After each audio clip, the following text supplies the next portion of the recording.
যে কোনো ভাইবা পরীক্ষায় আপনাকে কিন্তু স্যারেরা টপ দিবে। টপ বুঝেন তো, দেখে আপনি টপ গেলেন কিনা।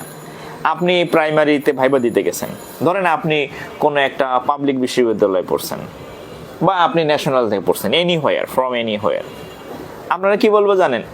আয় রে, তুমি ভাই এ নাই সুকে, হ্যাঁ তুমি এত ভালো সাবজেক্টে পড়ছো, এত বড় বিশ্ববিদ্যালয়ে পড়ছো, ধর্মিয়া তোমার বিসিএস এ মানায় না, ব্যাংকে মানায়, হ্যাঁ তুমি প্রাইমারি চাকরি তো করবা না ভাই, অযথা তুমি কেন আরেকজনের পোস্ট নষ্ট করতে আইছো, তুমি তো এই চাকরি করবা না ভাই বা বোন, কিছু একটা বললো আপনারে, আপনার মধ্যে তখন হিরোগিরি ঢুকে যাবে। হ্যাঁ জি স্যার, আমি তো আসলে অন্য চাকরির চেষ্টা করতেছি স্যার, হচ্ছে যে প্রাইমারির পাশাপাশি আমি অন্য চাকরি করব।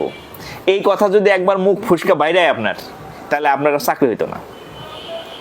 হ্যাঁ, কারণ তারা চায় না এত কষ্ট করে নিয়োগ দেওয়ার পরে, আপনাকে ট্রেনিং দেওয়ার পরে আপনি অন্য চাকরি পেয়ে ফুরুত করে উড়ে গেলেন গা, এটা তারা চায় না। আপনারা ওই যে ওইখানে বললাম না যে ভাইভাতে আপনারা ফেলও দিতে পারে, যে এই তো থাকবে না, এরে পাশ করে লাভ নাই।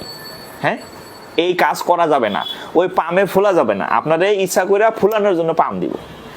আপনি বলবেন স্যার যান বাঁচান ফরজ স্যার, প্রাইমারি চাকরি একটা সরকারি চাকরি, আমার ফ্যামিলির অবস্থা যে অবস্থা স্যার,